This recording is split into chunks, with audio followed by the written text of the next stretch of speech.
अस्सलामुअलैकुम। आज इस टॉपिक के ऊपर हमने बात करनी है, इसका नाम साइबर क्राइम्स है। बेसिकली साइबर क्राइम्स जो होता है उसके लिए हमें कंप्यूटर, इंटरनेट और कंप्यूटर से रिलेटेड जितनी भी थिंग्स अगर हम उसको किसी इलीगल एक्ट के लिए यूज़ करते हैं, वो साइबर क्राइम के अंदर इंक्लूड होती हैं। अब कंप्यूटर और कंप्यूटर से रिलेटेड क्या थिंग है, बेसिकली जो साइबर है ना, वर्ड यूज़ ही कंप्यूटर के लिए होता है। कंप्यूटर या कंप्यूटर से रिलेटेड जितने भी थिंग्स हैं, इनके लिए हम साइबर का वर्ड यूज़ करते हैं।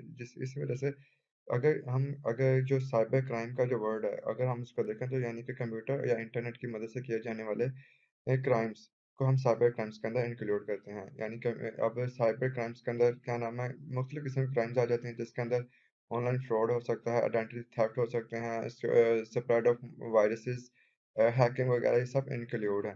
साइबर के अब इसके अंदर अब क्या नाम है, हम लोग communication devices, information technology, IT यानी कि आईटी की जितनी भी थिंग्स होगी वो, उसका artificial intelligence, virtual reality, computer system, mobile, अगर इन चीज़ों के ज़रिए से अगर हम क्या नाम है कोई इल्लीगल एक्ट परफॉर्म करते हैं, देन ये साइबर क्राइम ही कहलाएगा।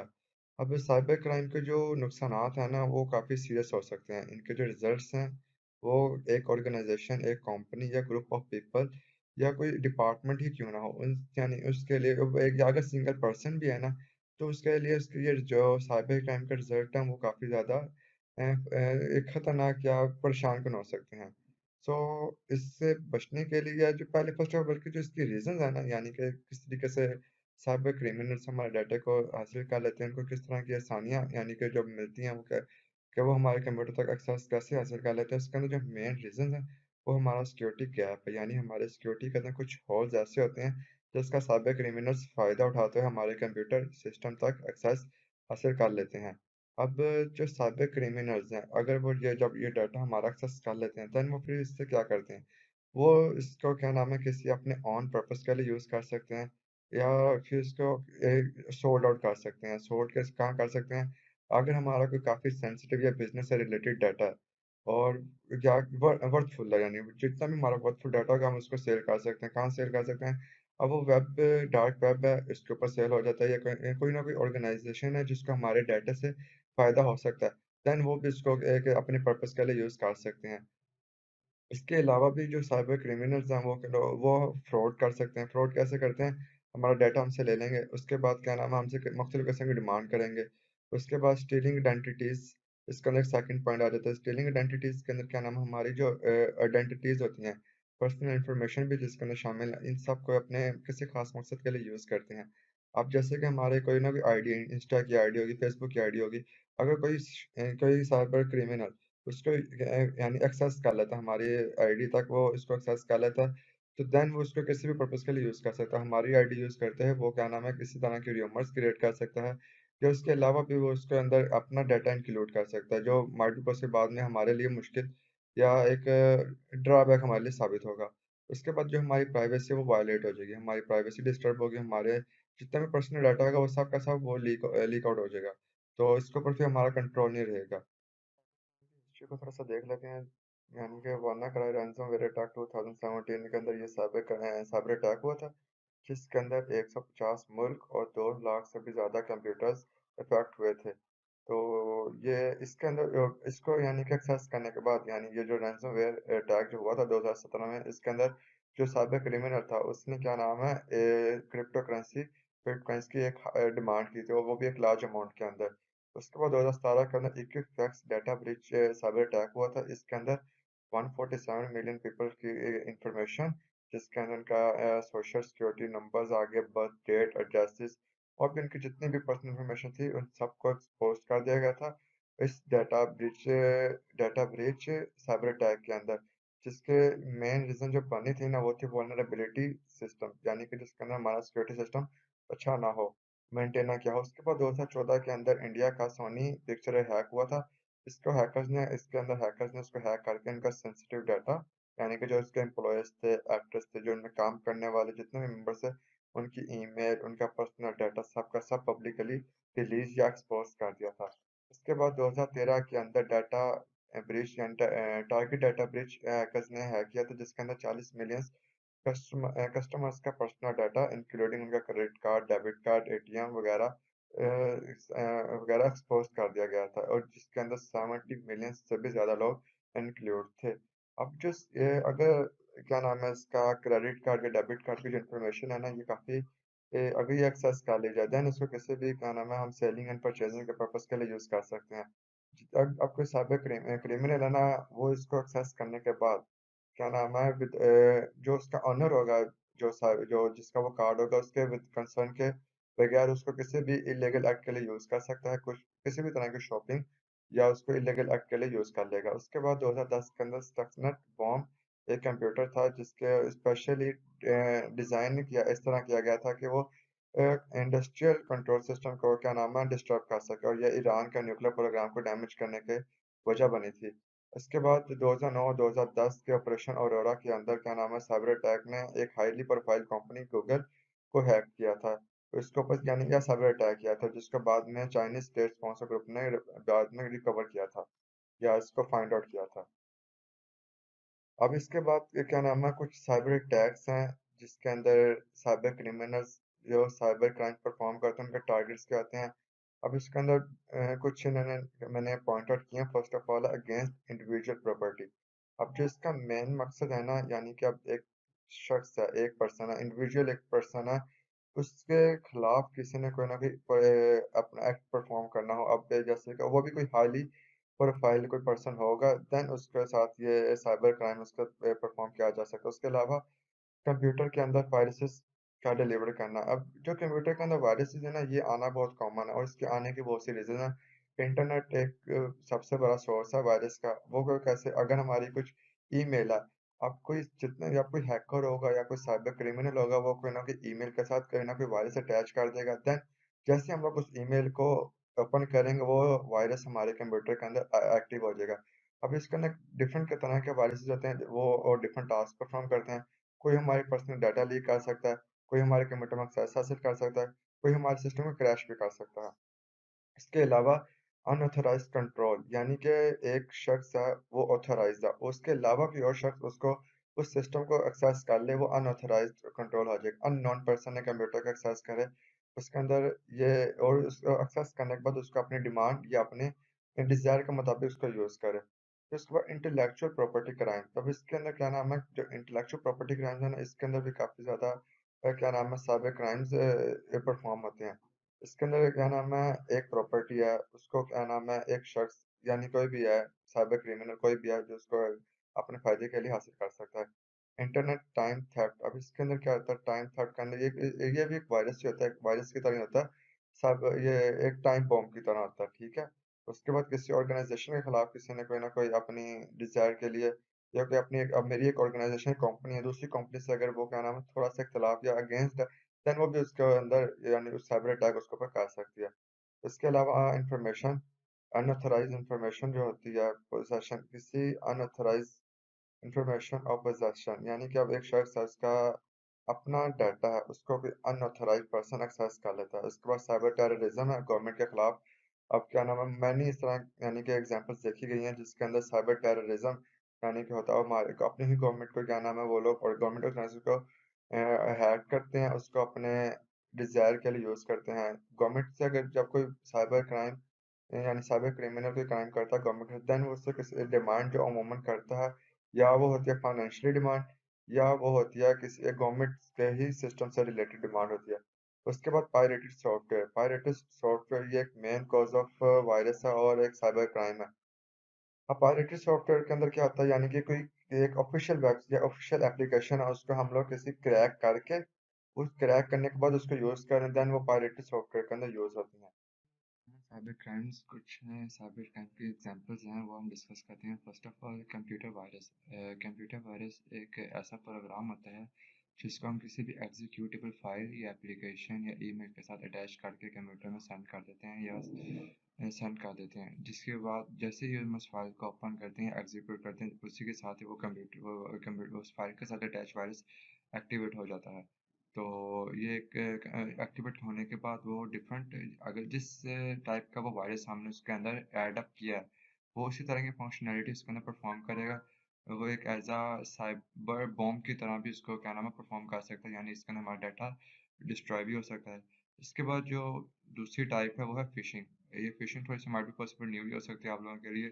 तो जो फ़िशिंग है ना, फ़िशिंग का जो बेसिक रिलेट जिसको हम करते हैं, इसको करते हैं हम ईमेल के साथ। अब जो ईमेल्स होती है ना और ईमेल्स और वेबसाइट्स हम इसको यूज़ करते हैं फॉर अगर इल्लीगल एक्ट के लिए, तो देन इसे हम कहते हैं फ़िशिंग। फ़िशिंग तब क्या नाम है अकर्स होती है जब हम कोई एक अनवांटेड या अनऑथराइज्ड क्या नाम है ये ईमेल को हम लोग सेंड करते हैं और उसके बाद वो उसको एग्ज़ीक्यूट करता है और उसके बाद वो डिफरेंट फंक्शनैलिटी परफ़ॉर्म होती है। उसके अलावा क्या नाम है इसके अंदर वेबसाइट्स कुछ होती हैं। कुछ वेबसाइट होती हैं जिनके अंदर काफ़ी ज़्यादा वायरसेस इंक्लूड होता है। यानी कि ये जैसे कि एक ऑफ़िशियल है यानी कि नेटफ्लिक्स है, नेटफ्लिक्स का अकाउंट ऑफ़िशियल है। अगर हम उसके अलावा कोई ना कोई और तरीका उसको हम यानी इल्लीगल वे से हम उसको एक्सेस करने की कोशिश करेंगे देन वो भी फ़िशिंग के अंदर इंक्लूड होगा जिसकी वजह से हमारा पर्सनल डाटा का माइट बी पॉसिबल जो भी हमें वो फैसिलिटी प्रोवाइड कर रहा होगा ऑब्वियसली बात है हमारा कुछ ना कुछ उसके बदले में डाटा यूज़ करेगा ही करेगा। उसके बाद हैकिंग आ जाती है। हैकिंग का जो प्रोसेस है ना ये क्या नाम है इसके अंदर काफ़ी टेक्निकल नॉलेज चाहिए आईटी के रिलेटेड ना, कोडिंग के रिलेटेड। देन इसके अंदर एक पीस ऑफ कोड जनरेट किया जाता है। उस पीस ऑफ कोड को जनरेट करके एक अनऑथराइज्ड डाटा को यूज़ किया जाता है या उस डाटा को तक एक्सेस हासिल की जाती है और उसको एक्सेस करने के बाद उसको यानी कि स्टील करके उसको अपने एक डिज़ायर के अकॉर्डिंगली उसको वो यूज़ कर सकता है। तो हैकिंग के काफ़ी ज़्यादा एग्ज़ाम्पल्स भी हमें मिलती रहती हैं इसके अंदर। क्या नाम है हैकिंग हैकिंग भी तभी होती है जब हमारे सिस्टम के अंदर सिक्योरिटी गैप्स होते हैं और अनऑथराइज्ड एक्सेस हम लोगों ने प्रोवाइड किया होता है या अलाउ किया होता है। उसके बाद स्पूफिंग आ जाती है। स्पूफिंग के अंदर क्या होता है स्पूफिंग के अंदर एक्चुअली जैसे हम वीपीएन यूज़ करते हैं। अब वीपीएन के अंदर भी बेसिकली हमारा जो आईपी एड्रेस है ना, वो क्या नाम है हाइड होके किसी दूसरी कंट्री के आईपी एड्रेस के साथ हम उसको रिलेट कर लेते हैं। सो जो साइबर क्रिमिनल्स होते हैं देन वो भी ऐसे ही करते हैं। एक जो हमारे ट्रांसमिशन कंट्रोल प्रोटोकॉल्स होते हैं और हमारे आईपी एड्रेस को यानी कि इंटरनेट प्रोटोकॉल्स के पैकेट्स को यूज़ करते हैं और उनको एक क्या नाम है अलग एड्रेस के साथ यूज़ करके उसको अंदर अपने क्या नाम है अकॉर्डिंगली उसके डाटे को चेंजिंग और करती हैं। उसके बाद आता है क्रिप्टो जैकिंग। अब क्रिप्टो जैकिंग का जो होता है ना पर्पस ये होता है क्रिप्टो जो करेंसी है ना बिटकॉइन की उसको एक्सेस करना। अब एक और पर्सन है उसके कंप्यूटर के अंदर क्या नाम है क्रिप्टो कॉइन्स पड़े हुए हैं यानी कि एक उसकी क्रिप्टो करेंसी उसके कंप्यूटर में पड़ी हुई देन क्रिप्टो जैकिंग करने का अगर ये भी थ्रू हैकिंग एक अनऑथराइज्ड एक्सेस हासिल किया जाएगा। एक्सेस हासिल करने के बाद समवन समवन अदर पर्सन का जो कंप्यूटर होगा उसको यूज़ करके उसकी क्रिप्टो करेंसी को माइट बी पॉसिबल वो एक्सेस करने की कोशिश करे। इसके बाद आता था साइबर स्टॉकिंग। अब जो स्टॉकिंग का मेन यूज़ होता है ये यूज़ करते हैं हम पीछा करना, फ़ॉलो अप करना। अब साइबर स्टॉकिंग से क्या मुराद है कंप्यूटर और इंटरनेट के ज़रिए से किसी पर्सन का किसी ऑर्गेनाइज़ेशन को हरास करना, उसको क्या नाम है डिस्टर्ब करना और उसको डराना। और एक एक ख़ास क्या नाम है मुद्दत के लिए जब तक हमारी डिज़ायर कंप्लीट ना हो जाए, इसके हम लोग इंटरनेट यूज़ करते हैं, ईमेल्स यूज़ करते हैं, मोबाइल फ़ोन भी यूज़ करते हैं। फॉर एग्ज़ाम्पल अगर हम कोई रॉन्ग कॉल करते हैं, देन ये भी साइबर स्टॉकिंग के अंदर इसको हम इंक्लूड करते हैं। उसके बाद साइबर टेररिज़्म आ जाता है। साइबर टेररिज़्म का नाम है टेररिस्ट यूज़ करते हैं यानी कि हमारी ऑनलाइन कंप्यूटर सिस्टम के अंदर वो लोग डिस्टर्बेंस क्या नाम है क्रिएट करते हैं, वो भी थ्रू डिफरेंट वायरसेस और वो डिवाइसेस को यूज़ करते हैं साइबर टेररिस्ट इसको इसका ना कोई लॉज़ होते हैं, हर चीज़ के लॉज़ अल्लाह ताला ने भी क्रिएट किए हुए हैं। इसी तरीके से अगर कोई कंट्री है, उसके अपने लॉज़ होते हैं। कंट्री के बाद उसके आगे सिटीज़ हैं, सिटीज़ के लॉज़ हैं। लॉज़ के बाद फिर प्रोविंसेस हैं, उनके लॉज़ आ जाते हैं। इसी तरह एक डिपार्टमेंट है, एक ऑर्गेनाइज़ेशन है, उसके भी कुछ ना कुछ लॉज़ होते हैं।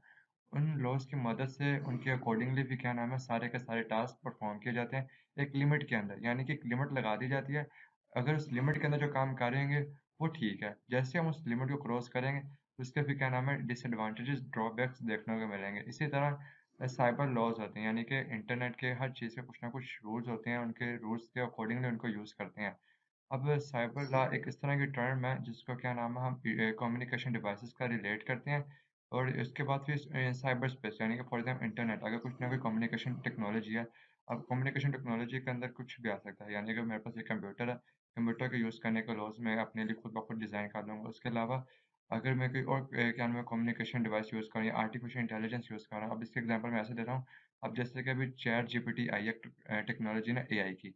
अब इसको हम लीगल वे से भी यूज़ कर सकते हैं, एक उसके भी लॉज़ हैं। जैसे ही लेकिन हम इसको हम एक जैसे कि अब जितने भी साइबर क्रिमिनल्स हैं उन्होंने क्या किया है, इसको ही यूज़ करते हैं, चैट जीपीटी को यूज़ करते हुए साइबर कुछ आइडियाज़ इन्होंने यानी कि टूल्स यानी कि फाइंड आउट करने की कोशिश की है साइबर क्राइम्स के लिए।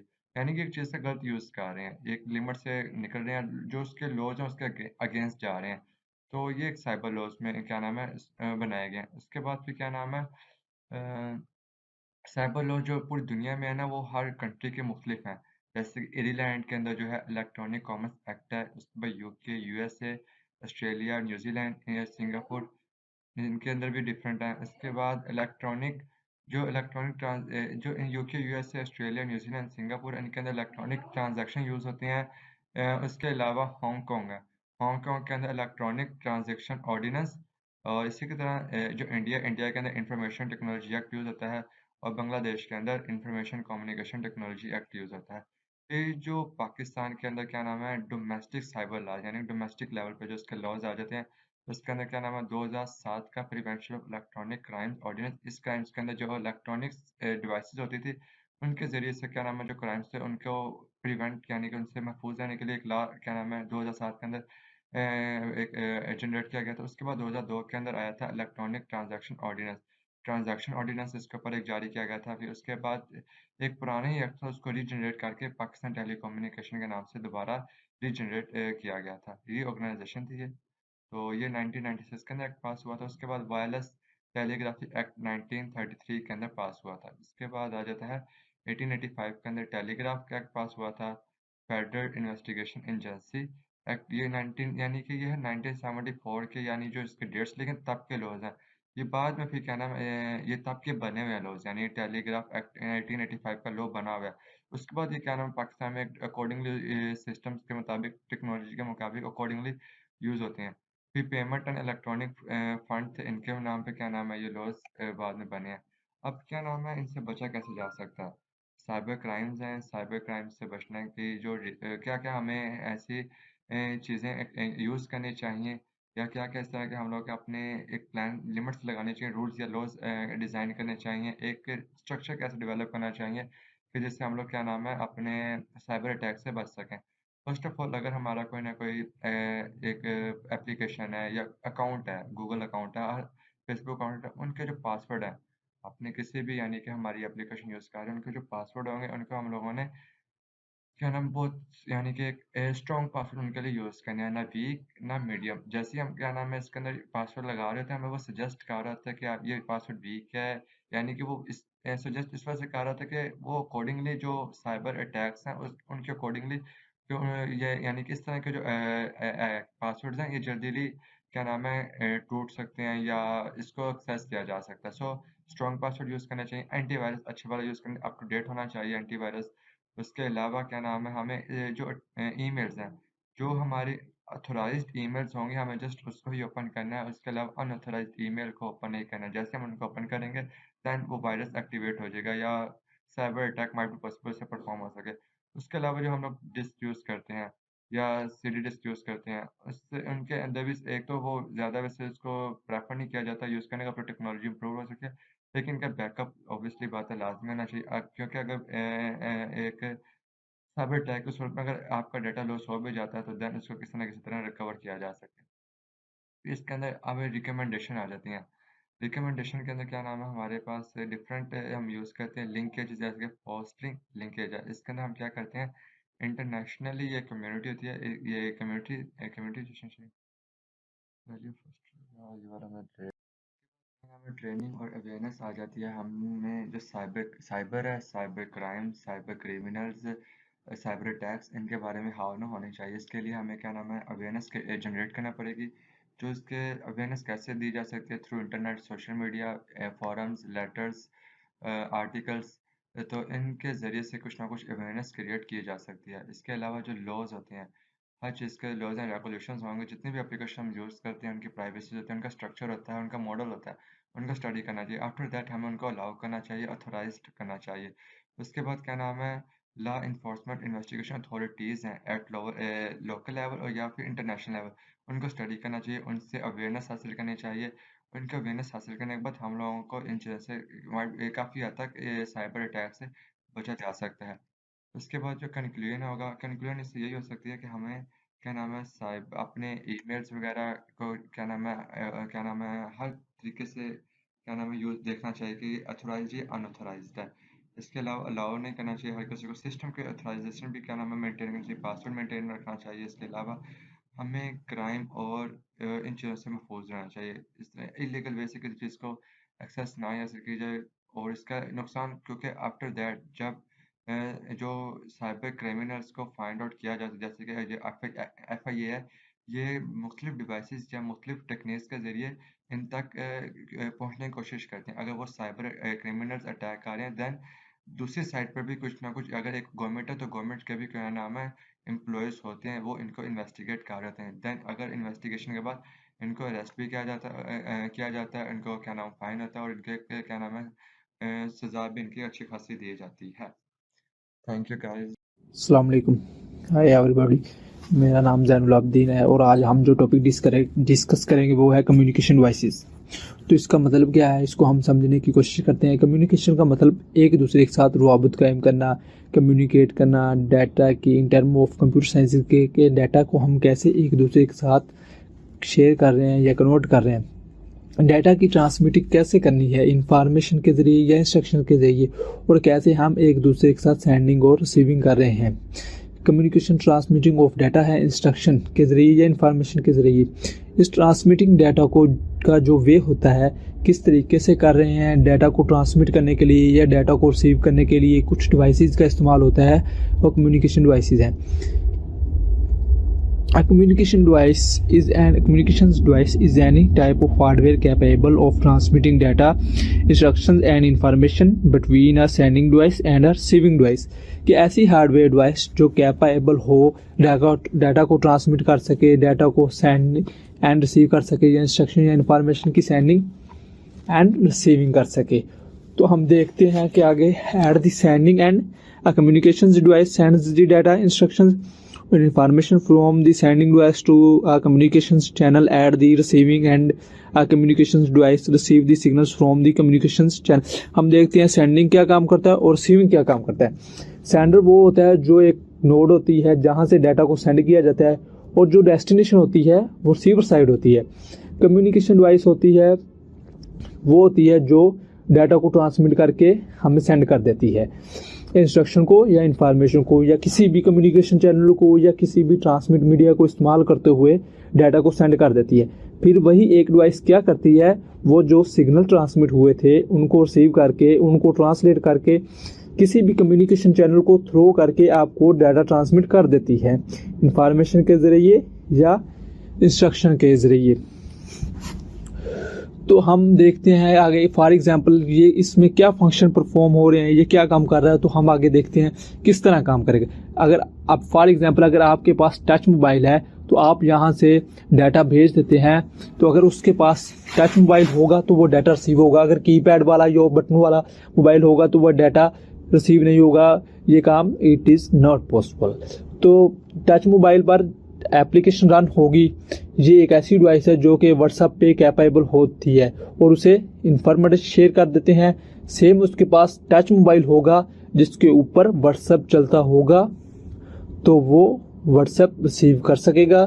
ये एक्चुअली टू डिवाइसेस के दरमियान कम्युनिकेशन होता है, इसे हम कहते हैं कम्युनिकेशन डिवाइसेस। तो अब मोस्टली जो कम्युनिकेशन डिवाइसेस होती हैं क्या करते हैं, कैसे कनेक्ट करते हैं कम्युनिकेशन चैनल के साथ, तो डाटा सेंड एंड रिसीव करती है। इससे ये मॉडेम्स क्या काम करते हैं और किस तरह करते हैं। तो कंप्यूटर जो है वो डिजिटल लैंग्वेज समझता है, जिसे हम बाइनरी लैंग्वेज बोलते हैं, जिसे हम 1 और 0 की ज़बान बोलते हैं। या तो कंप्यूटर समझता है वो चीज़ 0 है या 1 है, या ऑन है या ऑफ है। इसके अलावा कंप्यूटर कोई और ज़बान या बात नहीं समझता। हमारा जो डाटा या इंस्ट्रक्शन की सूरत में होता है, अब हमारा जो डाटा होता है या उसको इन्फॉर्मेशन होती है जो हमारी ट्रांसमिट मीडिया दी अवर लाइन इसके ट्रैवल करवाते हैं एनालॉग शेप में, वेव्स की सूरत में डिजिटल की शेप में होता है। बिल फर्ज अगर हम किसी भी सिस्टम के साथ कम्युनिकेशन कर रहे हैं तो वायरलेस एक जगह से दूसरी जगह वायरलेस डाटा भेज रहे हैं। इसके अंदर वायर मीडिया इस्तेमाल हो रही है। तो ये था हमारा कम्युनिकेशन डिवाइस। हम बात करेंगे डायल अप मॉडेम की। तो डायल अप मॉडेम क्या काम करता है?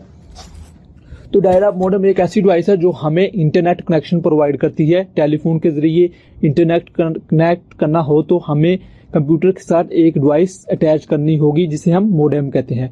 मॉडेम की ज़्यादा से ज़्यादा स्पीड 56 किलोबिट्स पर सेकंड है, जो कि बहुत ही स्लो है। और एक सेकंड में 56 किलोबिट्स पर सेकंड ट्रांसमिट करने की सलाहियत रखता है। ये काफ़ी पुरानी टेक्नोलॉजी है, इसको रिप्लेस कर दिया गया बाद में डीएसएल कनेक्शन में, जो कि इससे काफ़ी ज़्यादा तेज़ था, फास्ट था। इसके अंदर जो टेक्नोलॉजी इस्तेमाल हो रही है वो ये है कि इसके अंदर एक कॉन्सेप्ट इस्तेमाल हो रहा है, इसे हम समझने की कोशिश करते हैं। मॉड्यूलेशन किसे कहते हैं? Analog to digital signal convert करना है। तो डीमॉड्यूलेशन कहते हैं डिजिटल टू एनालॉग सिग्नल में। तो हमारे पास जो सिग्नल है वो एनालॉग है हमारे पास सिग्नल, जिसके अंदर हमारे पास डाटा ट्रैवल करता है कंटिन्यूस फॉर्म में, यानी एक वेव की शक्ल डाटा ट्रैवल करता है। इसके अंदर हमारे पास जो डाटा डिपेंड करता है हाई वोल्टेज और लो वोल्टेज पे। हाई वोल्टेज पे हमारी जो वेव है उसकी फॉर्म जो होती है वो ऑन को ज़ाहिर करती है, और लो वोल्टेज पे हमारी जो वेव है वो ऑफ को ज़ाहिर करती है। अगर हम बात करें डिजिटल सिग्नल की, जो नॉन कंटिन्यूस है, इसमें 1 और 0 को रिप्रेजेंट किया जाता है। तो हाई वोल्टेज को 1 से रिप्रेजेंट किया जाता है, और जहाँ लो वोल्टेज होता है उसे 0 से रिप्रेजेंट किया जाता है। हमारे कंप्यूटर के अंदर जितनी भी प्रोसेसिंग होती है वो डिजिटल फॉर्म की सूरत में होती है, क्योंकि हमारा कंप्यूटर डिजिटल फॉर्म को यानी कि डिजिटल शक्ल को समझता है। तो टेलीफोन लाइन में जो डाटा ट्रैवल होता है वो एनालॉग सिग्नल की फॉर्म में होता है, ये शक्ल में होता है। टेलीफोन लाइन में डाटा जाहिर सी बात है एनालॉग फॉर्म में आ रहा है, हमें इसको कन्वर्ट करना होगा डिजिटल फॉर्म में कन्वर्ट। तो ये डायल अप मॉडेम क्या करेगी? इसको एनालॉग डिजिटल फॉर्म में कन्वर्ट करेगी। कन्वर्ट करने के बाद कंप्यूटर में भेज देगी। तो यहाँ पर एक इंटरनेट शो किया गया है जहाँ पर पूरी दुनिया एक दूसरे से कनेक्टेड।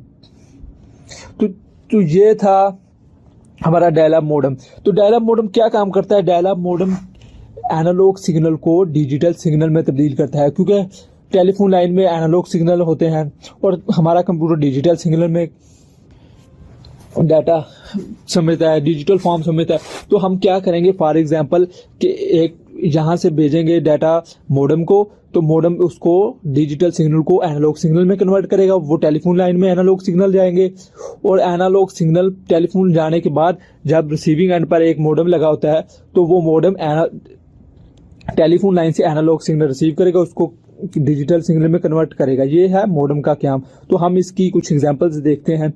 तो यहाँ से पर एक इंटरनेट शो किया गया है जहाँ पर पूरी दुनिया एक दूसरे से कनेक्टेड है। यहाँ से एक लाइन ट्रैवल कर रही है फोन लाइन की, जो एक टावर्स के जरिए आगे पहुँच रही है। हमारे घर में मौजूद ये मॉडेम है, और इस मॉडेम से टेलीफोन लाइन आके कनेक्ट हो रही है। ये जो टेलीफोन लाइन है, इसमें डाटा आ रहा है एनालॉग फॉर्म में। ये छोटी सी डिवाइस जो नज़र आ रही है, इसको कन्वर्ट करेगा डिजिटल सिग्नल में, जहाँ से भेज देगा कंप्यूटर को, और कंप्यूटर कनेक्ट होगा इंटरनेट से। ये काफ़ी पुरानी टेक्नोलॉजी है, इसलिए इस्तेमाल किया गया। तो जो मॉडेम लगा हुआ है, ये कंप्यूटर के साथ जो टेलीफोन लाइन से आने वाले सिग्नल को डिजिटल सिग्नल में कन्वर्ट करेगा। कन्वर्ट करने के बाद कंप्यूटर में भेज देगा, और कंप्यूटर इंटरनेट के साथ कनेक्ट हो जाएगा। ये था इसका काम, ये थी इसकी एक मिसाल। और आगे हम इसकी और एक मिसाल देखते हैं। मॉड्यूलेशन और डीमॉड्यूलेशन का प्रोसेस क्या होता है, इसके बारे में देखते हैं। तो डिजिटल सिग्नल ये प्रोड्यूस हो रहा है, पैदा हो रहा है इस कंप्यूटर के अंदर। इसके बाद डिजिटल सिग्नल स्ट्राइक कर रहा है इस मॉडेम के साथ। यहाँ पर मॉडेम एक प्रोसेस कर रहा है जिसको हम मॉड्यूलेशन कहते हैं, यानी कि आपका डिजिटल सिग्नल कन्वर्ट हो रहा है एनालॉग सिग्नल में। तो एनालॉग सिग्नल में कन्वर्ट होने के बाद ये टेलीफोन लाइन से ट्रैवल करता हुआ इस मॉडेम से हिट करेगा। तो फिर ये मॉडेम इसको दोबारा से एनालॉग सिग्नल को, यानी कि जब हिट करेगा तो इसके बाद ये मॉडेम क्या करता है, एनालॉग सिग्नल को डिजिटल सिग्नल में कन्वर्ट करता है। इसको हम मॉडेम कहते हैं। जो डाटा कंप्यूटर ए ने भेजा था वो सेव हो जाएगा कंप्यूटर बी को। वो डाटा कुछ भी हो सकता है, वॉइस की शक्ल में या एनालॉग की शक्ल में। तो हम राउटर के बारे में अब देखते हैं कि राउटर क्या काम करता है। राउटर एक मल्टीपल डिवाइस है जो कि राउटर एक कम्युनिकेशन डिवाइस है, मल्टीपल कंप्यूटर्स को कनेक्ट कराने के लिए इस्तेमाल की जाती है। और राउटर के साथ हम राउटर को भी अटैच कर सकते हैं, सिर्फ कंप्यूटर्स नहीं, राउटर्स के साथ और राउटर भी इस्तेमाल हो सकता है, मल्टीपल कंप्यूटर्स भी हो सकते हैं, जिससे हम क्या करेंगे, डाटा को उसके नेटवर्क डेस्टिनेशन के ऊपर करेक्टली जो एफिशिएंटली मूव करा देते हैं या ट्रांसमिट कर देते हैं। या इसकी बहुत बड़ी इसकी बहुत बड़ी कैरेक्टरिस्टिक है कि हम इसको किसी भी साइज नेटवर्क के ऊपर चला सकते हैं, लैन के ऊपर, वैन के ऊपर, मैन के ऊपर, जितना बड़ा भी नेटवर्क होगा ये उसके ऊपर फिजिकल होगा। ये भी इसकी एक और खसूसियत देख लें कि अगर आपने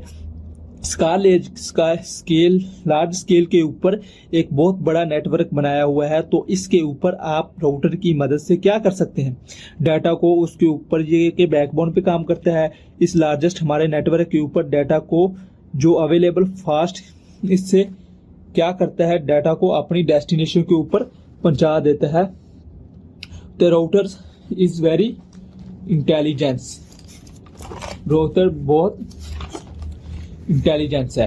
तो स्मॉल हाउस डिजाइन बिजनेस के अंदर, होम्स के अंदर जो है कि वो नेटवर्क बनाया जा रहा है कि हम क्या करते हैं, हाई स्पीड इंटरनेट कनेक्ट करते हैं। इसके लिए हम राउटर को इस्तेमाल करते हैं, DSL, मिसाल के तौर पर DSL modem cable.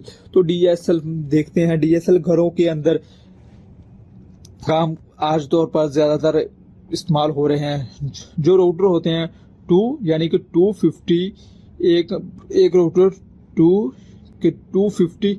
Router 250 computer को कनेक्ट कर सकता है अपने डाटा की डेस्टिनेशन के लिए। तो फॉर एग्जांपल एक मिसाल देखते हैं कि लाहौर से मुल्तान हमारा एक नेटवर्क है, एक नेटवर्क लाहौर के अंदर है और दूसरा मुल्तान के अंदर है। तो अब डाटा को हमने फास्टेस्ट वे के अंदर पहुंचाना है, तो सबसे जो शॉर्ट रास्ता होगा वो इसको इस्तेमाल करके डाटा को ऑटोमेटिकली अपनी डेस्टिनेशन तक पहुंचा देगा। ये राउटर का कमाल होता है। तो फायरवॉल भी होती है इसमें जो काम करती है। तो राउटर हमने देखा कि राउटर क्या कितना बड़ा किरदार अदा कर रहा है। कि राउटर क्या करता है, राउटर एक कंप्यूटर को दूसरे कंप्यूटर से कनेक्ट कराने की सलाहियत रखता है, यानी कि एक कंप्यूटर भी हो सकता है, ज्यादा कंप्यूटर भी हो सकते हैं, और उसको क्या कर सकता है, मिलाने की, जोड़ने की या शेयर करने की सलाहियत रखता है। Router is a communication device that connects multiple computers or other routers together and transmits data to its correct destination on a network. A router can be used on any size of network on the largest scale. Routers along the internet backbone forward data packets to their destination using the fastest available for smaller business and home networks. A router allows multiple computers to share a signal high-speed internet connection such as through a cable modem or DSL modem. These routers connect from 2 to 250. देखा हमने पढ़ा कि and पे भी लिखा हुआ है कि कह रहा है कि एक राउटर 2 या 250 कंप्यूटर कनेक्ट करने की सलाहियत रखता है, क्योंकि अपनी डेस्टिनेशन के लिए, क्योंकि लाहौर एक नेटवर्क है, एक मुल्तान नेटवर्क है। तो जो रास्ता हम राउटर इस्तेमाल करेंगे तो जो सबसे आसान रास्ता होगा वो इस्तेमाल कर लेगा। तो ये है थी राउटर की खूबसूरती। हम इंटरफेस पढ़ते हैं। तो इंटरफेस कार्ड क्या है? Interface card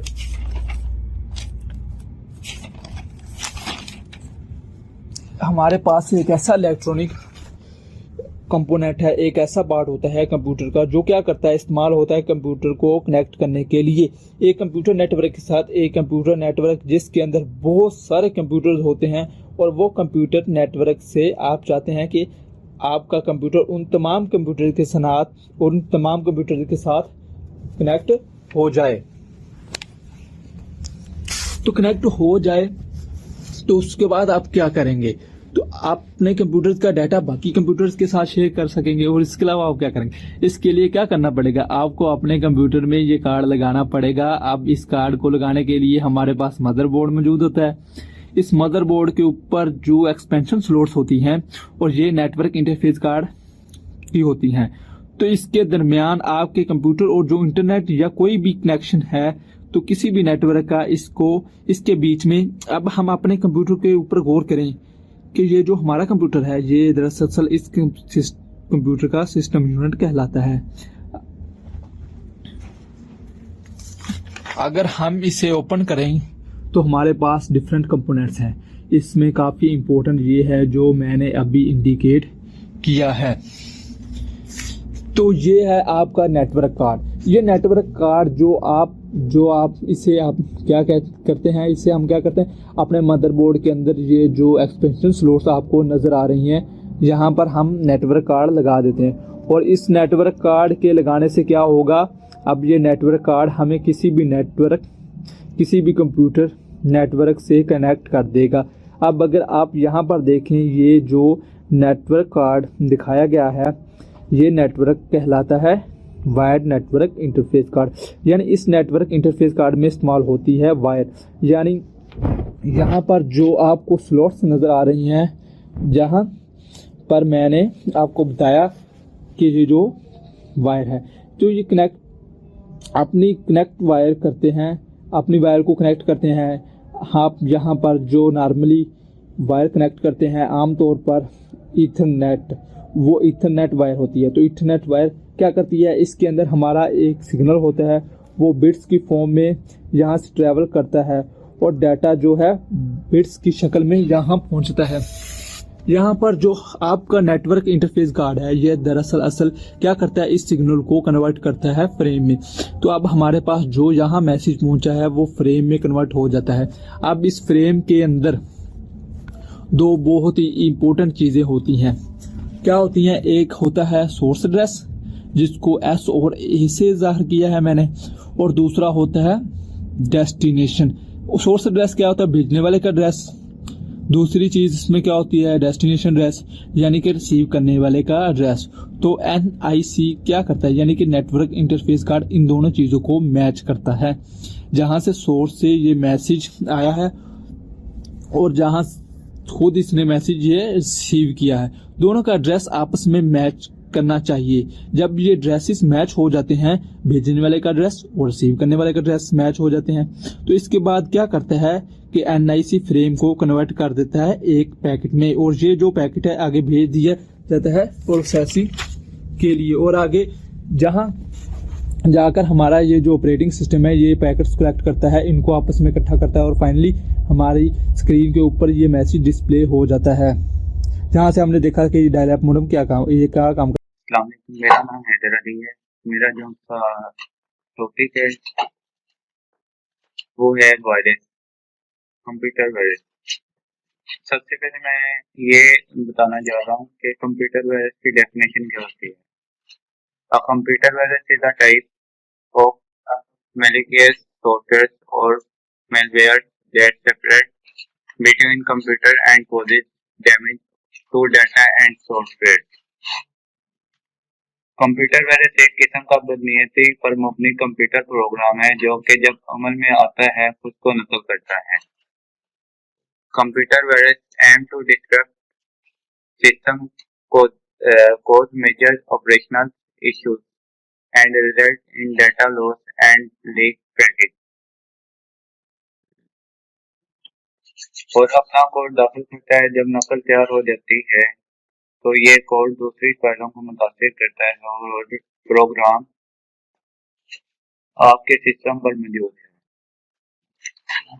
A key thing to know about computer virus is that they are designed to separate across programs and systems. Computer virus typically attach to an executable host file, which result in their viral code executing when a file is opened. Computer virus एक ऐसा programme है जो हमारे आलिया और फाइलों को नुकसान पहुंचा सकता है और बिला वजह इनको मुतासिर कर सकता है। The code then separates from the document or software it is attached to via network drive, file sharing programs, or infected email attachment.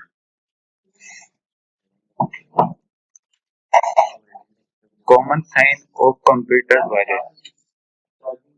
कुछ ऐसी अलामत दी गई हैं जो कंप्यूटर वायरस की शिनाख्त में आपकी मदद कर सकती हैं। स्पीड ऑफ सिस्टम की रफ्तार। A computer system running slower than usual is one of the most common signs that the device has a virus. अगर कोई वायरस आपके आले में मुकम्मल तौर पर दाखिल हो जाए तो वक्त एप्लीकेशन को खोलने के लिए लिया जाने वाला अमल तवील हो सकता है। If a computer does not have powerful application or program installed and is running slowly, then it may be a sign it is infected with a virus. और पूरे सिस्टम की प्रोसेसिंग हो सकती है।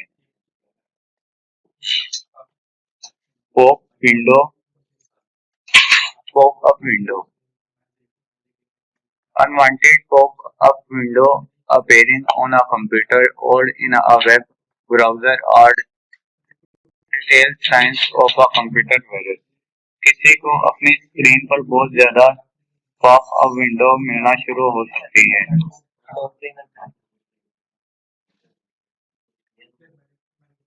Unwanted pop-up are signs of malware, viruses, or sub affecting our device.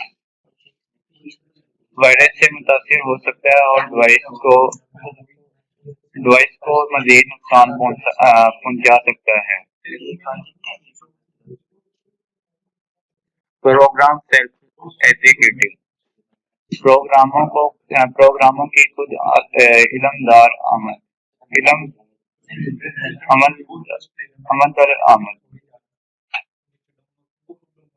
If computer program and practically close by themselves, then it is highly likely that the software has been infected with some form of virus or malware.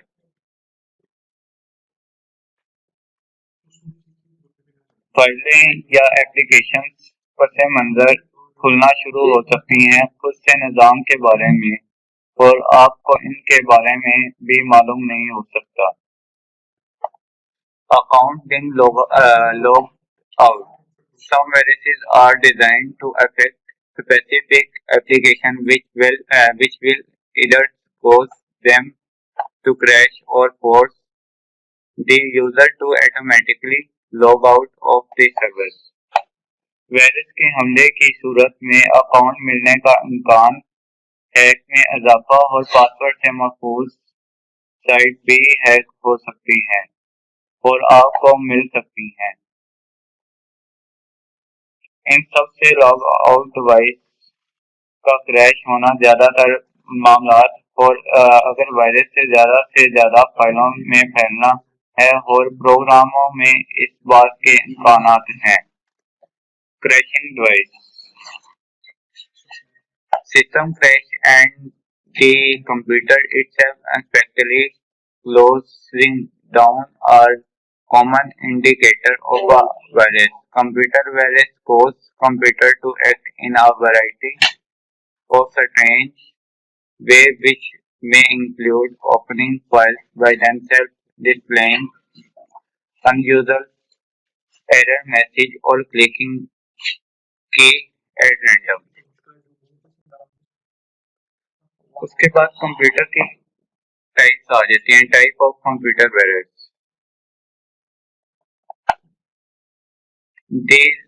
there are several type of computer virus that can infect device. This section will cover computer virus protections and how to get rid of computer virus. Resident virus, multiplate virus, direct action browser, ejector, override virus, web scripting virus, file infected virus, network virus, boot sector virus.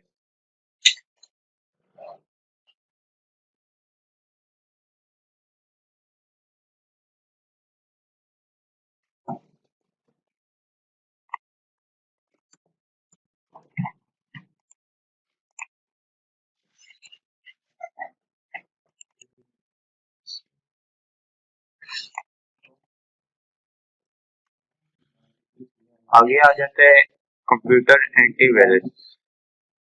Antivirus is a class of programs designed to prevent, detect, and remove malware infections on hardware.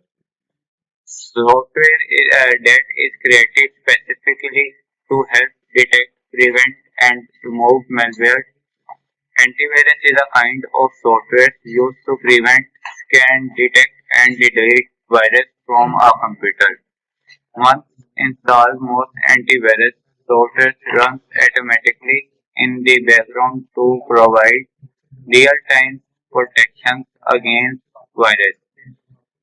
Comprehensive virus protection program help protect your files and hardware from malware such as worms, trojans, horses, and spyware, and may also additional protections such as customizable spyware, firewall, and website blocking.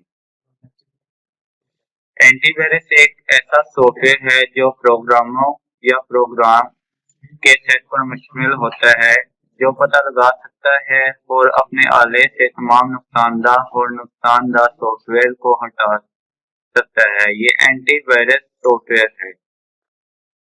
Antivirus इस तरीके से design किया गया है कि वो computer में फाइलों के जरिए तलाश कर सके और फाइलों का तायन कर सके जो वायरस से बेबारी या हल्के से मुतासिर हैं. How does antivirus work? Antivirus work कैसे करता है?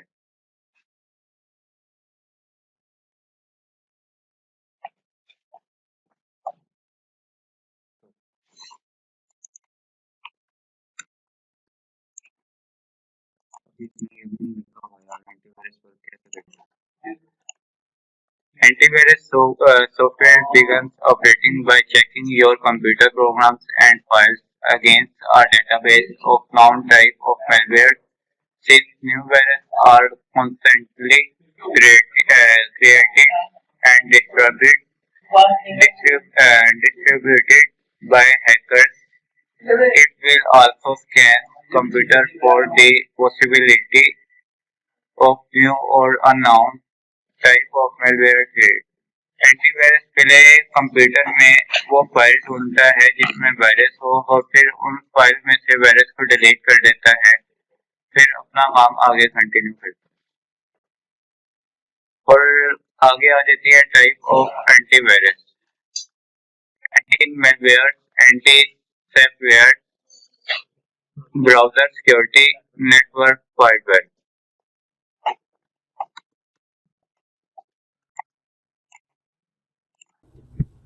बिस्मिल्लाहिर्रहमानिर्रहीम.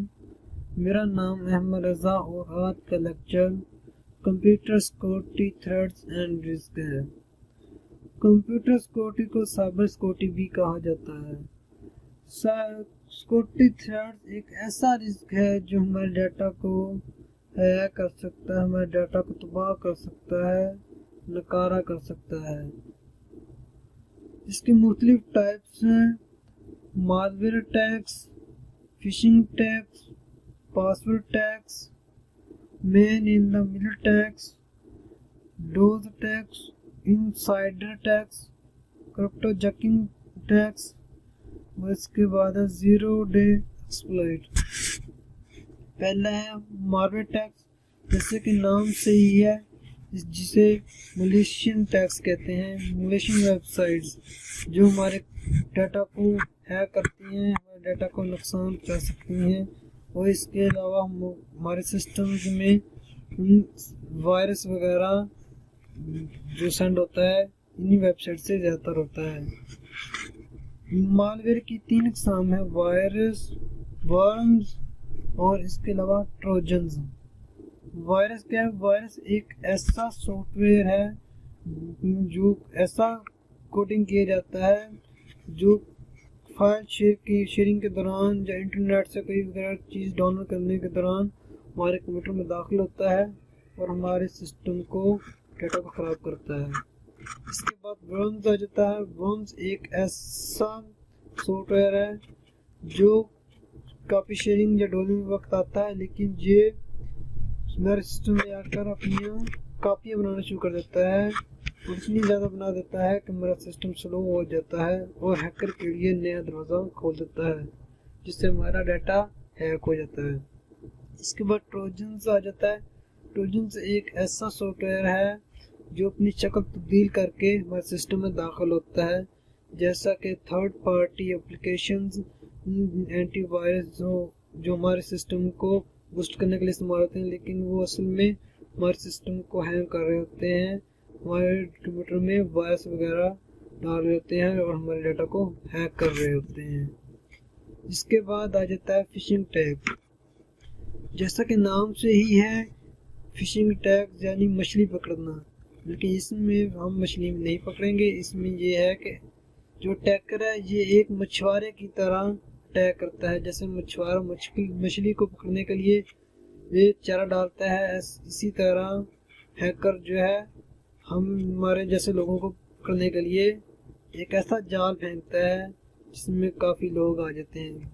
जो वो कैसे जाल फेंकता है? जो ईमेल के ज़रिए हमें मुख्तलिफ लिंक सेंड कर सकता है, मैसेज के ज़रिए लिंक सेंड कर सकता है, या ऑफर्स वगैरह के टैग्स दिखाकर हमारे लिंक पर क्लिक कराता है और सारा डाटा हैक कर लेता है। इसके बाद है पासवर्ड टैग। पासवर्ड टैग एक ऐसा टैग है जो हमारे अकाउंट में दाखिल होकर हमारे पासवर्ड को हैक करता है।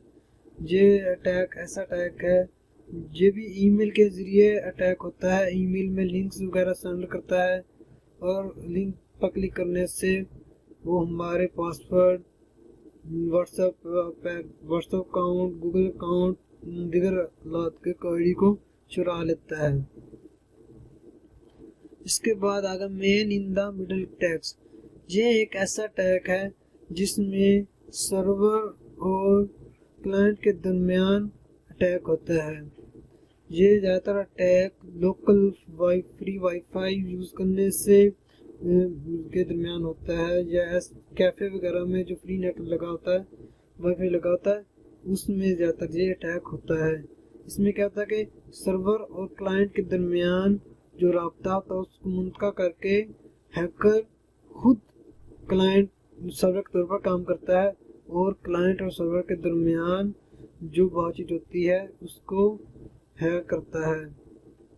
इससे बचने का असल तरीका ये है कि आप जब भी कोई फ्री लोकल वाईफाई यूज़ कर रहे हो तो अपना मेन काम स्टॉप कर दें और लोकल काम ना करें, यानी अपना इम्पोर्टेंट काम इस वेबसाइट पे ना करें इस डाटा से। इसके बाद जो आ जाती है हमारी है वो डानियल ओ सर्विस टैग। ये एक ऐसा टैग है जिसमें कंप्यूटर सर्वर को हैंग कर दिया जाता है। जैसा कि एक सिस्टम सर्वर की कैपेसिटी होती है कि वो 5 मिनट में 500 रिक्वेस्ट को प्रोसेस कर सकता है, लेकिन जब 500 से ज़्यादा आएंगी तो वो या तो क्रैश हो जाएगा या फिर वो हैंग हो जाएगा। जैसा कि नेटवर्क में झट चेक करने के लिए जब आप अपना आईडी सेंड करते हैं तो कई बार अपना रिजल्ट नहीं दिखा पाता, क्योंकि उस सिस्टम की कैपेसिटी 5 मिनट में 500 प्रोसेस की होती है।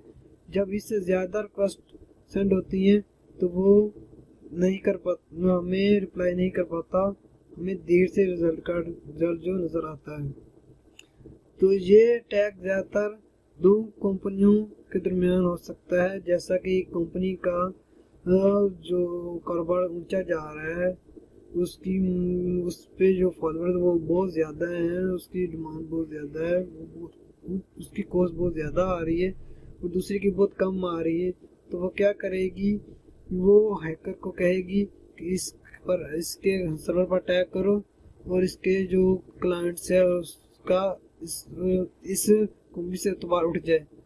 तो ऐसा क्या होता है कि अटैकर को सुपारी दी जाती है। अटैकर क्या करता है कि उस सिस्टम पर इतनी ज़्यादा रिक्वेस्ट करता है कि वो सिस्टम जो होता है उतनी रिक्वेस्ट जो प्रोसेस नहीं कर पाता असल लोगों की, क्योंकि वो हैकर की रिक्वेस्ट को सोल्व कर रहा होता है। तो इस तरह जब असल क्लाइंट को उस वेबसाइट से कुछ नहीं मिलेगा तो वो क्या करेगा, उसको बंद करके किसी और वेबसाइट पे चला जाएगा, जिससे उस कंपनी को लॉस हो जाएगा और वो बंद हो जाएगी। इसके बाद इसमें अटैकर अच्छे भी होते हैं और बुरे भी होते हैं। इसके बाद है इनसाइड थ्रेड्स। इनसाइड थ्रेड्स जैसा कि नाम से ही है कि अपने कारोबार के अंदर ही चोर को ढूंढना। ये ऐसा कोई हमारे बिजनेस में बंदा हो सकता है जो हमारी खबरें बाहर दे रहा हो, जो हमारे डाटा को बाहर ट्रांसफ़र कर रहा हो। जैसे कि ये बंदा जो है बिजनेसमैन खड़ा हुआ है, ये हमारे डाटा को बाहर किसी हैकर तक पहुंचा सकता है, जिससे जाहिर होता है कि अटैक होगा ही होगा। इसके बाद आ जाता है क्रिप्टो करेंसी की सलाह से करीबी तल्लुक रखती है। क्रिप्टो जैकिंग में हमलावर क्रिप्टो करेंसी की कानूनी के लिए किसी और के कंप्यूटर तक रसाई हासिल करते हैं। ये किसी वेबसाइट को मुतासर करके या मुतासरा शख्स को नुकसान पहुंचाने वाले लिंक पर क्लिक करने के लिए जोड़ तोड़ के जरिए किया जाता है। अगली टाइप्स है हमारी जीरो डे एक्सप्लॉइट। ये नेटवर्क की कमजोरी के ऐलान के बाद होता है और ज़्यादातर मालूमात में कोई हल नहीं होता।